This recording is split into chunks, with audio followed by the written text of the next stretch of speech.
बेळगावात रंगलेल्या DCC bank निवडणुकीच्या पार्श्वभूमीवर पीकेपीएस सदस्यांचे अपहरण होऊ नये म्हणून रमेश कत्ती यांच्या समर्थकांनी शस्त्रे हातात घेऊन केलेल्या पहाऱ्याचा व्हिडिओ व्हायरल झालाय।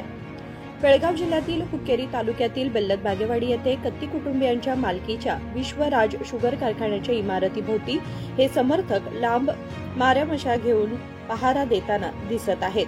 हातात शस्त्र घेऊन फिरणारे त्यांचे व्हिडिओ सोशल मीडियावर व्हायरल झालाय। ಆನಂದ್ ಒಂದು ಇದನ್ನ ವಿಡಿಯೋ ತೋರಿಸಿದ್ರು ಸಾಹೇಬ್ರ, ತಾವು ನೋಡಿದ್ರಲ್ಲ ಗೊತ್ತಿಲ್ಲ। ಬಾಗೇವಾಡಿ ಇದ್ರೊಳಗೆ ಮಣ್ಣೇನು ಓದಿ ಇಟ್ಕೊಂಡಿದ್ರಲ್ಲಿ ನಮ್ಮ ಸೊಸೈಟಿ ಅವ್ರನ್ನ ನಿಮ್ಮ ಗೌಡ್ರನ್ನ ಪೌಡ್ರನ್ನ ಓದಿ ಇಟ್ಕೊಂಡಾರಲ್ಲಿ ಅವ್ರನ್ನ ಕಾವಲ ಮಾಡಾಕ ಒಂದಿಷ್ಟು ಮಂದಿ ಅದಾವ, ಇಷ್ಟಿಟ್ಟು ಓದ ಲಾಂಗ ಮಚ್ಚೆ ಹಿಡ್ಕೊಂಡು ಅಡ್ಡಾಡತ್ತಾರ ಹೊರಗಲ್ಲಿ।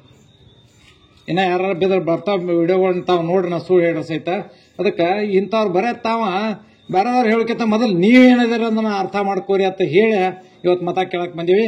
ಈ ಸಲ ವ್ಯವಸ್ಥಿತವಾಗಿ ನಮಗ ಅದ ಹಾಕಾಕ ಇವತ್ತು ಇದನ್ನ ಸಿಗ್ತದೆ ಇವತ್ತು,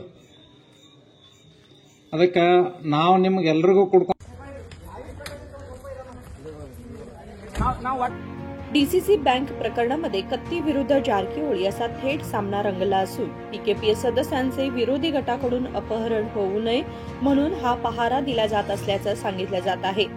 मात्र हातात शस्त्र घेऊन फिरणाऱ्या या व्हिडिओवरून कत्ती बंधूंच्या विरोधात लोकांमध्ये तीव्र नाराजी उसळली असून अशा शस्त्रबाज समर्थकांवर कठोर कारवाईची मागणी होत आहे।